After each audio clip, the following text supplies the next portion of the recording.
projet que tu as pour l'Assemblée, pour cette région. Seigneur, notre désir, c'est de voir des hommes, des femmes, des vieillards, des enfants venir à toi et vivre une véritable transformation, restauration, guérison.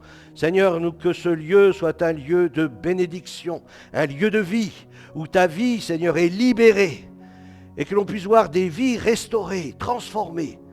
Seigneur, c'est de toi que nous avons besoin, c'est de ta présence. Lorsque nous sommes rassemblés en ton nom, c'est ta présence que nous chérissons, c'est ta présence que nous désirons. Amen. Amen. Merci pour ta parole. Je te prie pour qu'elle puisse trouver le chemin des cœurs. Aide-moi, Seigneur, à donner, à communiquer ton message par le Saint-Esprit. Seigneur, c'est toi qui parles au cœur. Moi, je vais parler à l'intelligence, mais toi, tu parles au cœur. Alors, Seigneur, je te demande dans ta grâce de trouver le chemin des cœurs, afin que par la foi, plusieurs ce matin puissent se saisir de ta parole et expérimenter tes promesses au nom de Jésus-Christ. Amen. Amen. Alléluia. Gloire à Dieu. Alléluia. Est-ce que vous êtes dans la joie? Amen.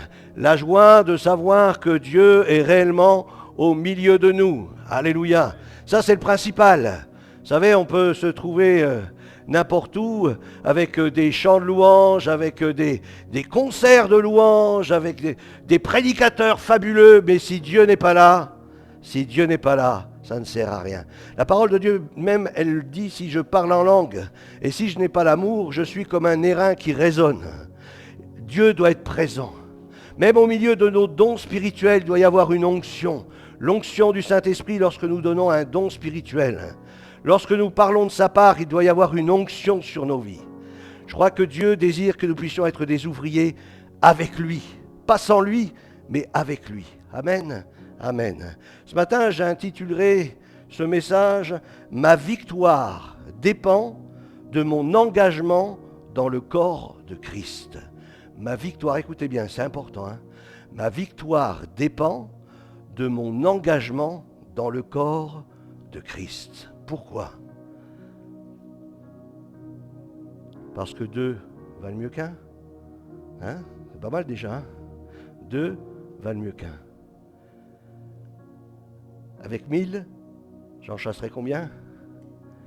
Alors, mon engagement dans le corps de Christ.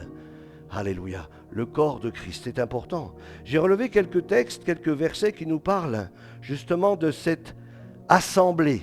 Le corps de Christ nous parle d'une communauté, d'un corps, des membres. L'un, c'est une main, l'autre, c'est un œil, l'autre, c'est une oreille, l'autre, c'est un pied, l'autre, etc., etc. Chacun, nous formons un corps. Mais le corps, il est là lorsque le corps est rassemblé. Le corps est là lorsque le corps est rassemblé. Et c'est important de se rassembler.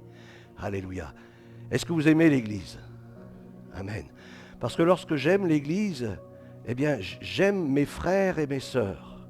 Comme l'a dit notre sœur dans sa prière, lorsqu'un membre, eh bien, il est comme coupé, lorsqu'il quitte l'Église, il y a une souffrance qui est là.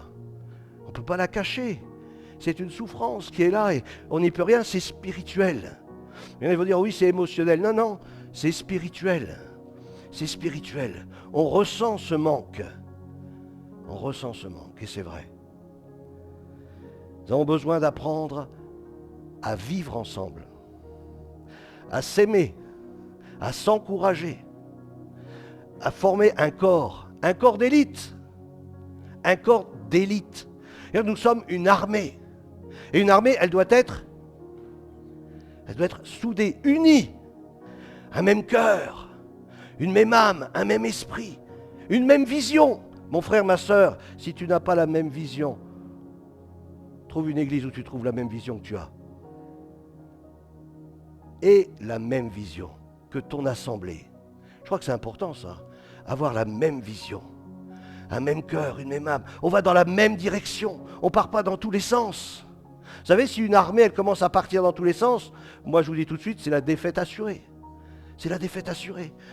Vous savez, les armées romaines, comment ils ont fait pour conquérir le monde du passé? Eh bien, c'est parce qu'ils étaient disciplinés, premièrement. C'est des gens qui étaient exercés. C'est des gens qui étaient équipés. Mais c'est des gens qui étaient unis. C'était un corps d'armée. un corps d'armée. Et parce qu'ils étaient comme cela, ils ont remporté de multitudes de victoires.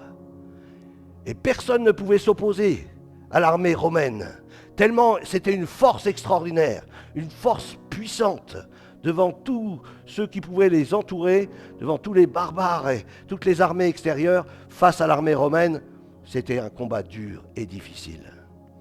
L'Église est une armée. Ça, c'est important de le comprendre. Nous sommes une armée et chacun, nous avons reçu de la part de Dieu pour que cette armée, elle tienne la route. Ce soit une armée qui soit solide.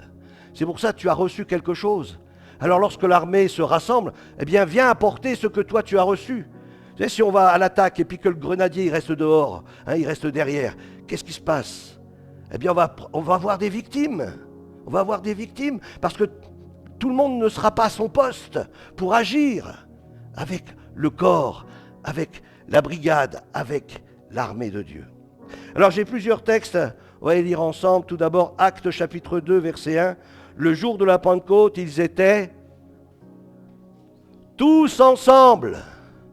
Le jour de la Pentecôte, ils étaient, répétez avec moi, tous ensemble. Alléluia. Tous ensemble, le jour de la Pentecôte. Bon, il y a eu d'autres jours. Ah, c'est sûr, il y a eu d'autres jours où là, on pouvait être à gauche, à droite, ils se réunissaient, nous dit la Bible, dans les maisons. Mais le jour de la Pentecôte, ils étaient... On a des rendez-vous. On a des rendez-vous et il nous faut être ensemble, liés les uns aux autres. Nous sommes une armée et nous avons besoin de nous tenir près les uns des autres. Alléluia. Parce que lorsque l'ennemi enverra ses flèches, eh bien il y aura les boucliers. Il y aura le bouclier de mon frère qui va me protéger.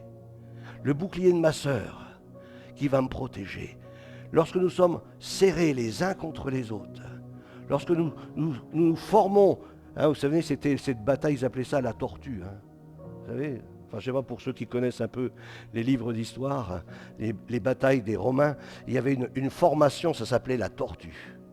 Alors si vous ne savez pas ce que c'est, regardez, vous allez trouver vite fait dans... Voilà, donc il y avait le bouclier qui était là, tous les boucliers étaient là, et lorsque les flèches, elles venaient, eh bien on était tous protégés parce qu'il y avait le collègue et l'autre collègue qui tenait aussi son bouclier au-dessus de moi, et au moment où ils ouvraient les boucliers, qu'est-ce qui se passait? Eh bien c'est eux qui tiraient. Et une fois qu'ils avaient fini de tirer, on remettait les boucliers. Comprenons les stratégies. Comprenons les stratégies. Combien c'est important d'être ensemble dans le combat. Dans Acte 2, versets 46 à 47, il nous est dit, ils étaient chaque jour tous ensemble. On va recommencer. Alléluia. Ils étaient chaque jour, amen, tous ensemble, assidus au temple. Bien sûr, il y avait les maisons. Là, ils n'étaient pas tous ensemble. Il y avait les maisons, ils se réunissaient dans les maisons. Je refais la même chose.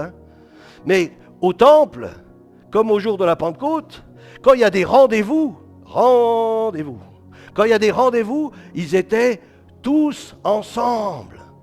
Amen. Gloire à Dieu. C'est bien, je vous ai bien entraîné. Pour la suite, ça va bien aller. Alors ils rompaient les pains dans les maisons, ils prenaient leur nourriture avec joie, simplicité de cœur, louant Dieu, trouvant grâce. Je veux dire, lorsqu'on est tous ensemble, mes frères et sœurs, il y a des conséquences dans le monde spirituel. Parce que qu'est-ce que fait le diable, lui? Lui, il veut se diviser. Il veut diviser les forces. Il veut nous faire croire qu'en divisant les forces, on sera plus fort. C'est faux. Il nous faut être tous, il nous faut être bibliques. Tous ensemble. Et il nous a dit, il louait Dieu, il trouvait grâce auprès de tout le peuple. Et le Seigneur ajoutait quoi? Tous les jours, chaque jour. Il nous a dit dans ce texte, le Seigneur ajoutait chaque jour. Vous vous rendez compte? Il n'y avait pas un jour, il n'y avait pas une personne qui était ajoutée au groupe. Formidable. Pourquoi? Parce qu'ils étaient... Ah, c'est bien, vous avez compris, on est bien. On est bon. Tous ensemble, dans un même lieu. Tous ensemble au temple.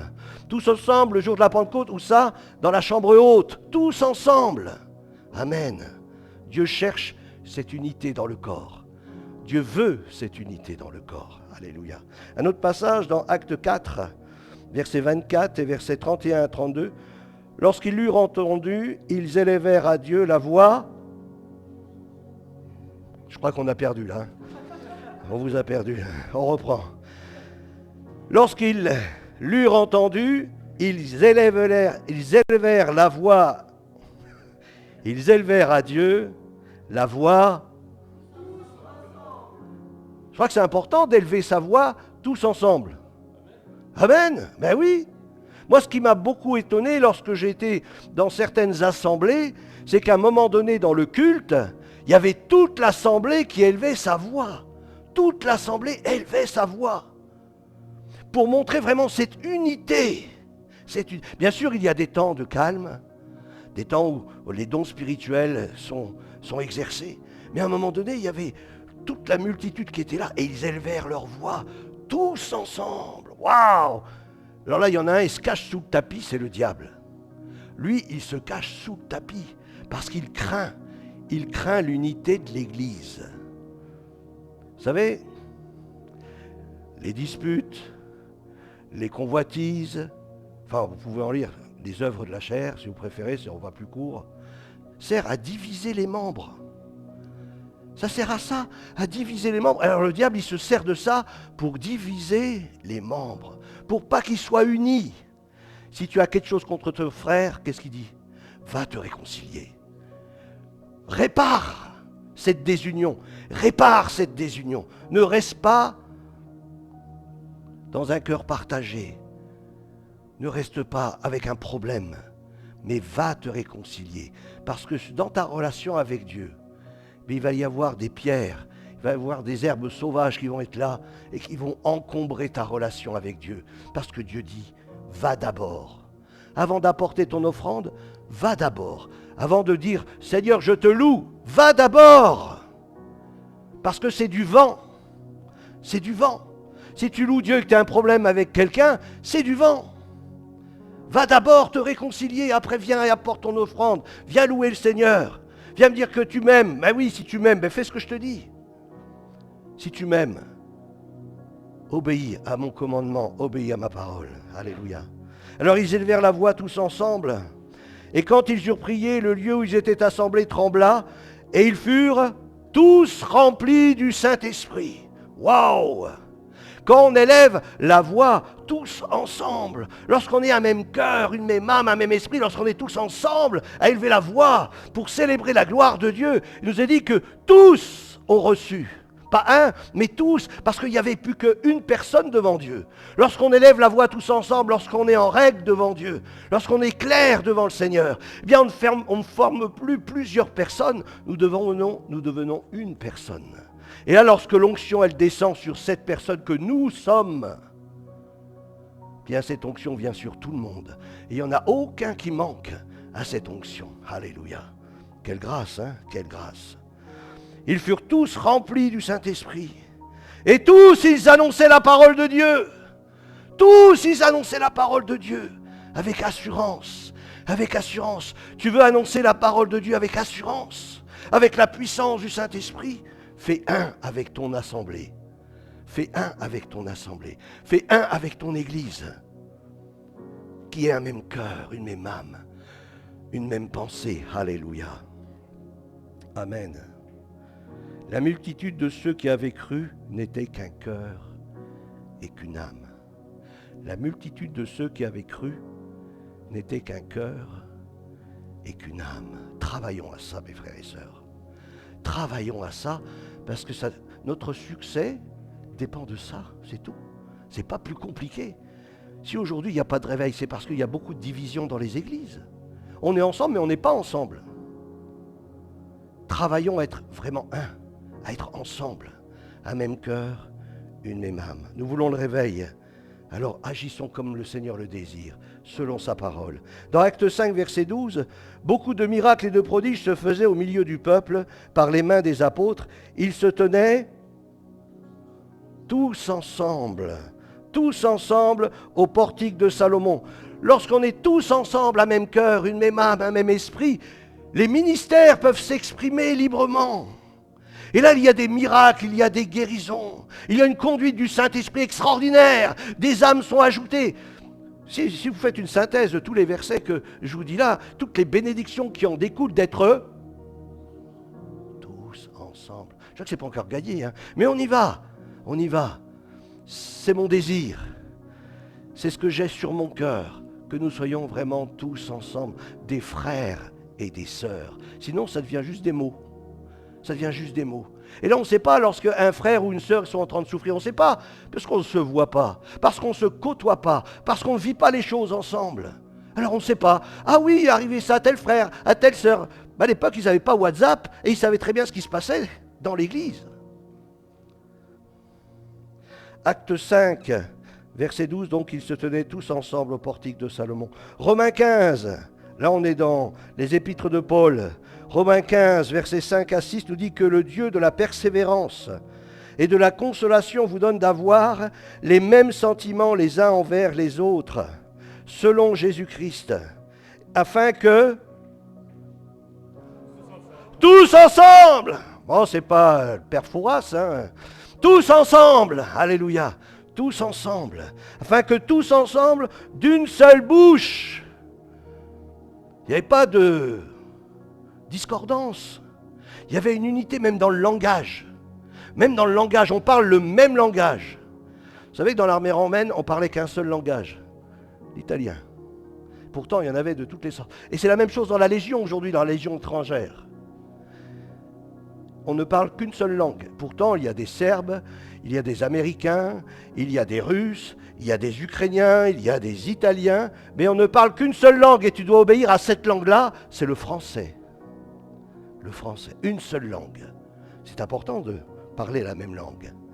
Alléluia. Le même langage.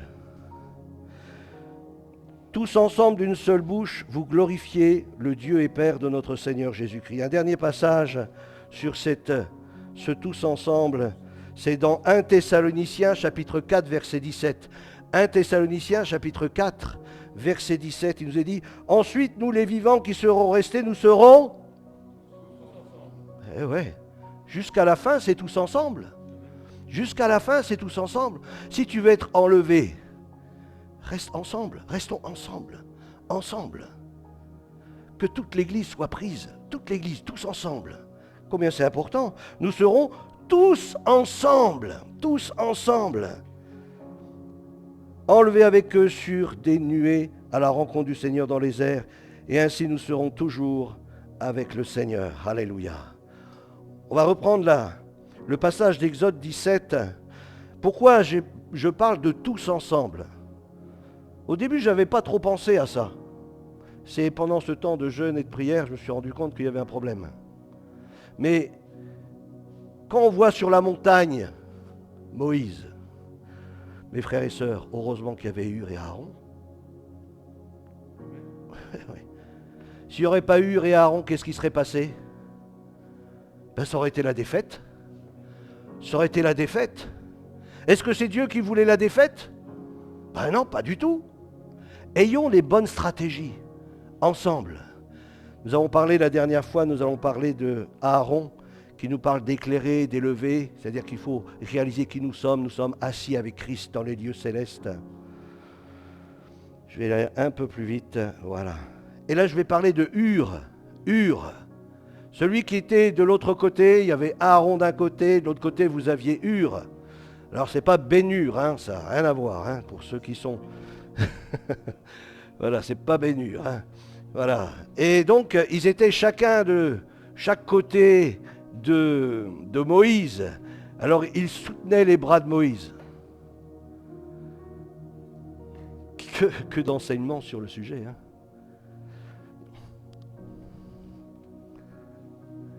Alors, je ne suis pas Moïse. Non, ça se saurait. Je n'ai pas ouvert la mer Rouge non plus, hein. Mais est-ce que je peux compter sur vous pour me soutenir les bras? Est-ce que je peux compter sur vous pour que je puisse garder les bras levés? Parce que si je baisse les bras, qu'est-ce qui se passe? Eh bien, on peut rendre la clé là-bas, hein. Mes frères et sœurs, chacun nous sommes ouvriers avec Dieu. Chacun nous avons des responsabilités. Chacun nous avons un devoir. Et si Dieu m'a placé ici, c'est pas de ma faute. C'est pas de ma faute. Hein? Voilà. Donc, si je suis là, je crois que c'est important de réaliser qui m'a envoyé. Si c'est Dieu qui m'a envoyé, eh bien vous avez une responsabilité envers moi, comme moi j'en ai une envers vous. Mais ça va dans les deux sens.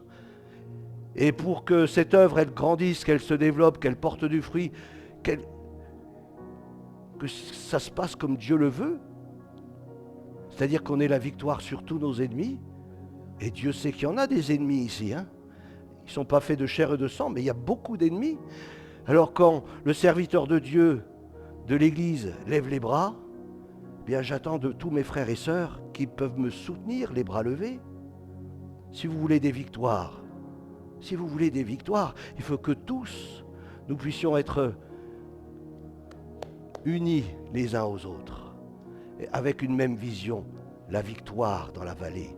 La victoire dans la vallée, la victoire sur cette ville de l'Île-sur-le-Doubs, la victoire sur cette région, sur la Franche-Comté et même au-delà, tout dépend de notre unité.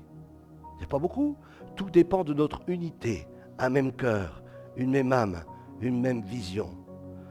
Ur veut dire trou, caverne, blancheur. Là, ça me fait penser au don spirituel que j'ai donné ce matin. Trou, vision prophétique, veut dire une percée, une percée. Ce matin, je vous ai parlé d'un mur. Imaginez, et d'ailleurs, il y a un texte prophétique qui en parle. J'ai fait un trou dans le mur, prophète, regarde. Regarde. Je crois qu'on a besoin de regarder au-delà de ce qui est visible. Et heureusement qu'il y avait Ur qui était là parce que Ur donnait une vision prophétique de ce qui allait se passer en soutenant les bras de Moïse. Nous avons besoin de Ur dans nos réunions, dans notre assemblée.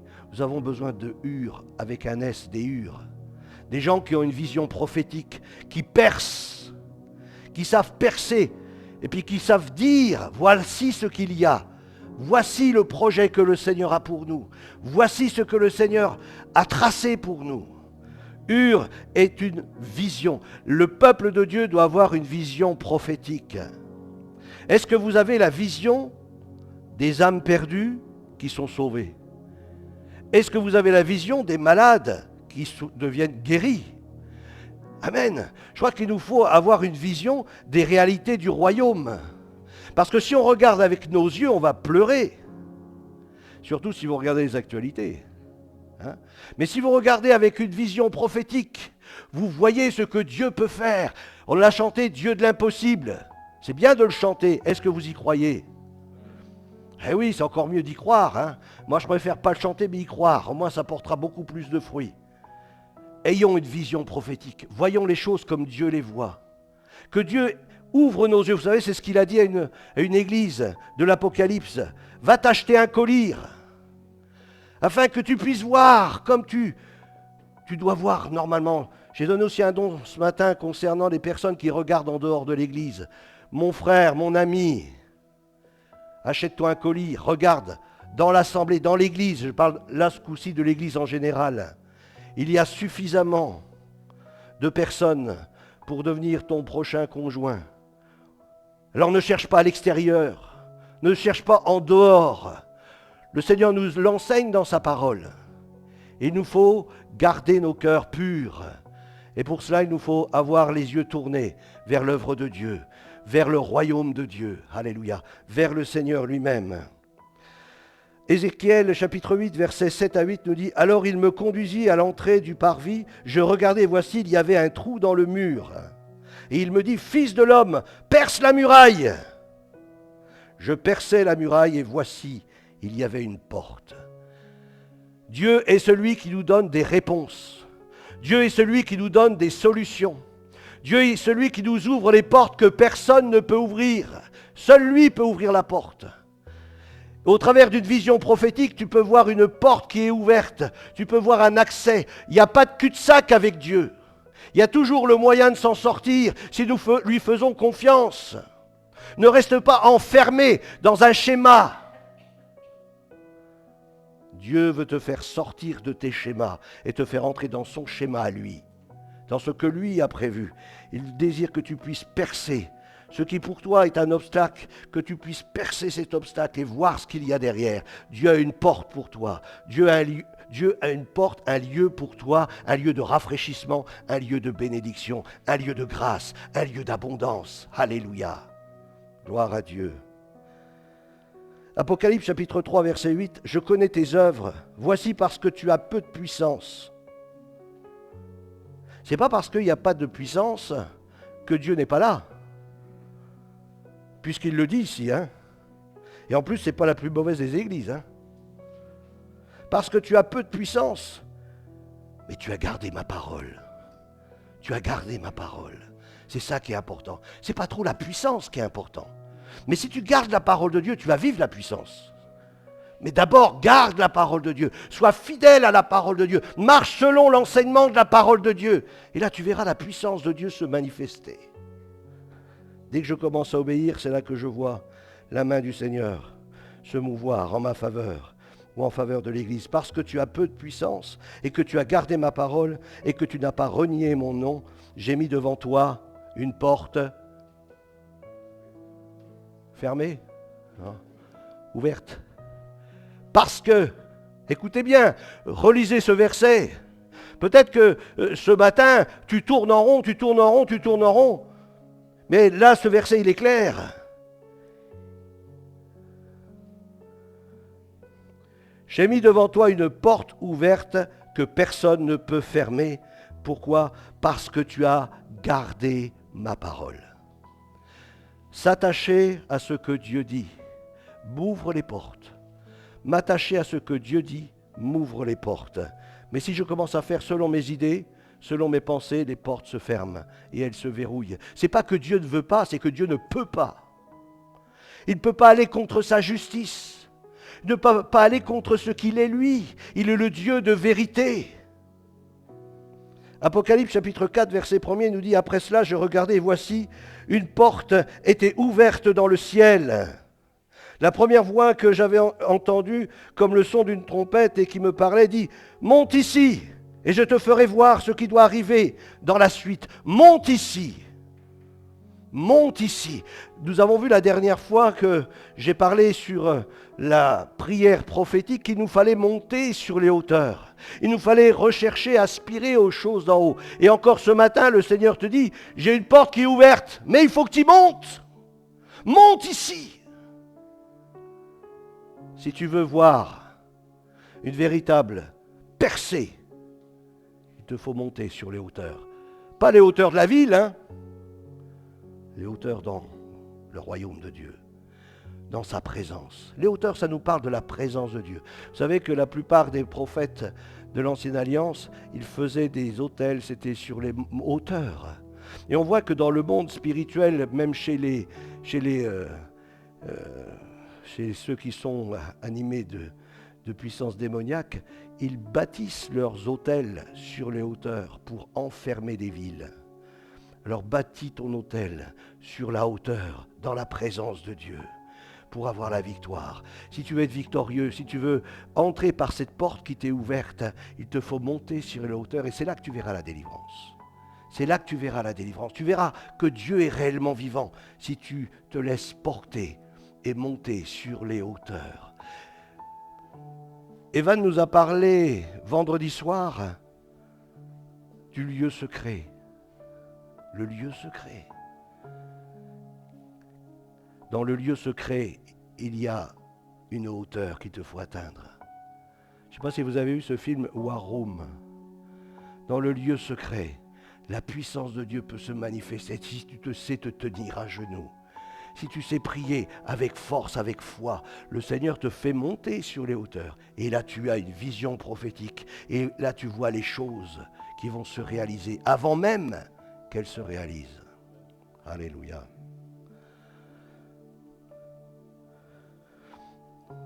Je vais terminer là avec la dernière slide. Caverne, à l'intérieur d'un rocher, le refuge, la sécurité, l'assurance. Le rocher, dans l'Écriture, c'est là où coule l'abondance. De la grâce divine, des eaux jaillissent, du miel, de l'huile, la vie, le feu, l'autel de la rencontre. Dans Deutéronome chapitre 32, verset 18, tu as abandonné le rocher qui t'a fait naître. Waouh! Vous avez déjà vu un rocher accoucher, vous? Hein? Vous n'avez jamais vu un rocher accoucher? Moi non plus, j'ai jamais vu un rocher accoucher. Hein? Mais pourtant, il y a un rocher qui nous a fait naître. Il y a un rocher qui nous a fait naître. La Bible nous dit que ce rocher qui suivait le peuple d'Israël, qui constamment donnait de l'eau au peuple, ce rocher c'était Christ. Nous sommes nés de Christ. Nous sommes nés dans la nouvelle alliance. Nous sommes nés de Christ. Le rocher qui t'a fait naître. Jésus est le rocher de ma vie. On l'a chanté dans le passé. Je ne sais pas si on le chante encore aujourd'hui. Le rocher qui m'a fait naître. Je suis né en Jésus-Christ. Et je deviens un roc, quelqu'un de solide, bâti sur Christ. Alléluia. Dans Juge, et on terminera par là, dans Juge au chapitre 15, verset 19, il nous est dit que Dieu fendit la cavité du rocher qui est à Léchi, et il en sortit de l'eau. Sans son but, son esprit se ranima et il reprit vie. C'est de là que l'on a appelé cette source El Akoré, source de celui qui invoque. Elle existe encore aujourd'hui à Léchi. Source de celui qui invoque. Alléluia. Alléluia.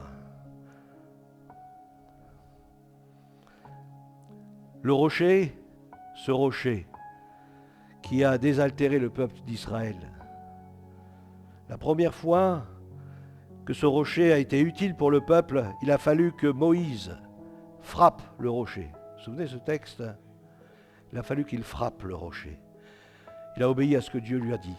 Moïse, frappe le rocher. Il a frappé le rocher, il a obéi à Dieu, et l'eau a coulé de ce rocher. La deuxième fois, Dieu lui dit, parle au rocher. Et il a frappé le rocher. Christ a donné sa vie une fois pour toutes. Il a été frappé de Dieu. Il a pris notre condamnation, notre malédiction, notre jugement. Tu as été sauvé, tu es une nouvelle créature, tu appartiens à Jésus.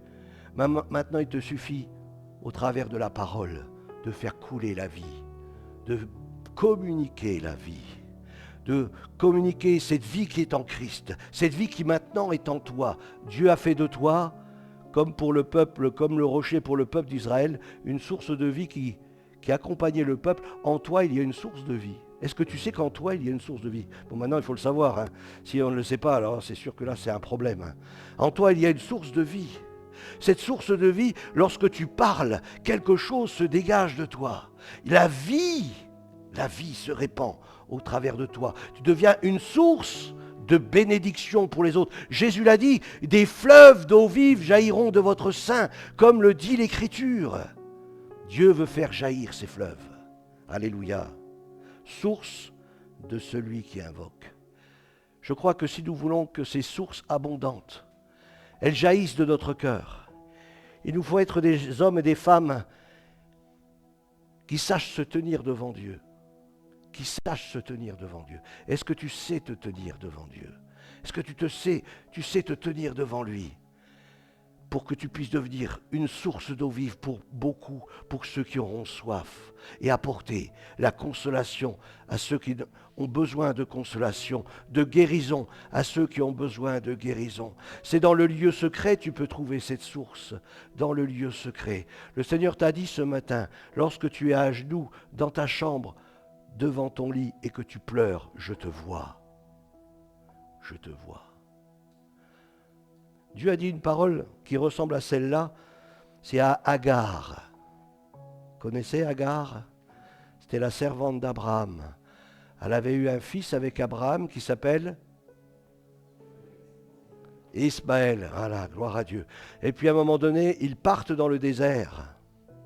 Et puis là, ils sont un peu perdus dans le désert. Et Dieu lui dit, regarde à tel endroit, il y a une source, il y a un puits. Va te désaltérer. Et là, elle a donné ce nom, l'Éternel qui me voit. Dieu te voit, Dieu te voit. Il te voit dans tes combats, il te voit dans tes luttes, il te voit dans tes détresses, il te voit te débattre. Mais Dieu te donne la réponse et la solution dans la prière.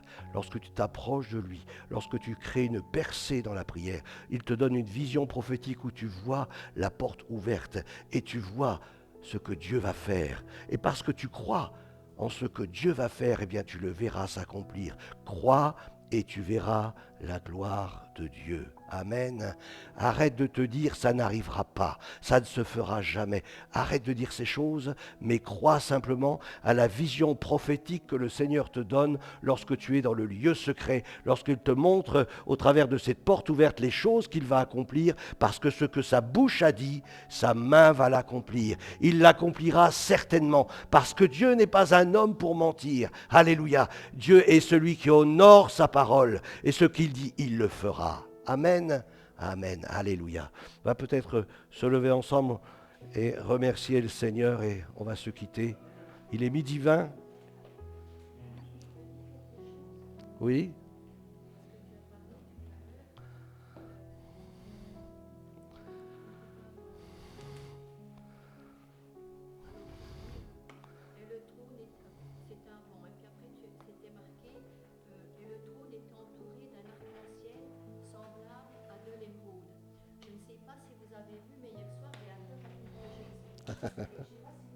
C'était dans le journal. C'était sur Facebook aussi. Ouais. Ouais.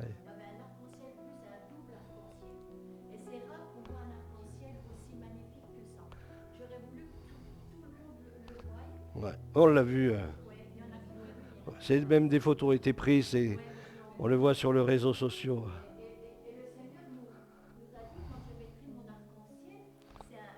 Un signe.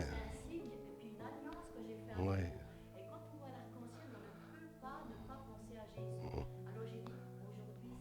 Alléluia.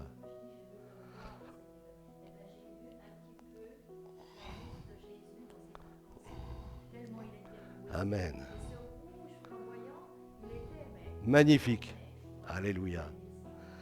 Que nous puissions voir la gloire du Seigneur aussi dans le regard de notre frère ou de notre sœur. Que l'on puisse voir Jésus dans le regard de notre frère, de notre sœur. Alléluia. Je crois que c'est important que nous puissions voir Christ dans les uns et les autres.